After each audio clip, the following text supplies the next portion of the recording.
હા બેટા, આપણે રોજ એબીસી જ્યુસ બનાવીએ છીએ તો ઘણા ફાયદા થાય છે. કેવી રીતે બનાવવાનો?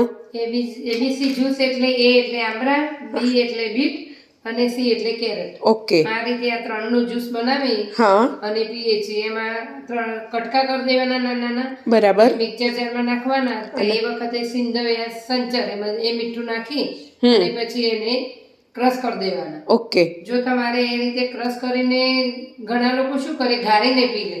બધું ફાઈબર નીકળી જાય એટલે જતું રહે. પેટમાં ફાઈબરની જરૂરિયાત હોય એટલે શિયાળામાં આ વસ્તુ આપણે એનો જ્યુસ બનાવીને પીતા હોઈએ. તો ગાળ્યા વગર પીવાનું. અને આ જો 3 વસ્તુ છે એ જો ચાવીને ખાય તો સર્વશ્રેષ્ઠ. પણ ચાવીને ખાવાનો ટાઈમ ન હોય તો આ રીતે જ્યુસ બનાવી અને પી શકાય. જુઓ, તૈયાર છે એબીસી જ્યુસ.